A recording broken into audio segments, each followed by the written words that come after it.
त्यांच्यावर पूर्ण विश्वास ठेवून ऐकला तर नक्की तुम्ही सुद्धा आयुष्यामध्ये खूप मोठं व्हाल.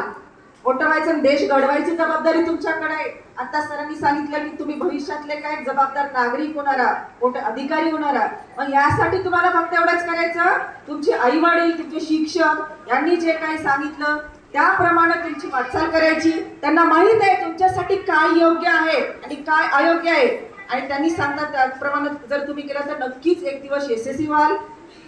तुम्हाला तुमच्या भविष्यासाठी, आताच्या कार्यक्रमासाठी खूप खूप शुभेच्छा देते. तुम्ही आमची खूप वाट पाहिलात माहित आहे मला, पण काही कामानिमित्त आम्हाला वेळ झाला, त्यासाठी आधी तुमची मी क्षमा मागते, क्षमस्व आहे.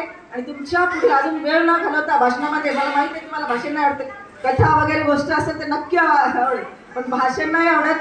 भाषण कुठलंही न देता मला माहिती आहे तुम्ही खूप शिस्त हुशार मुलं आहात. छानपैकी बसून तुम्ही हा कार्यक्रमाचा आनंद घ्याल.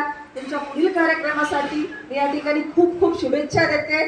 मला या ठिकाणी बोलवलं, शिक्षक म्हटलं की मुला जाणं आणि मुलांसोबत जाणं याच्यामध्येच त्यांचा खूप आनंद असतो. मुलं म्हणजे देवाघरची फुलं आहेत आमच्यासाठी, आणि हा आनंद तुम्ही मला दिला त्यासाठी आपले सुद्धा खूप खूप धन्यवाद मानते. खूप थँक्यू.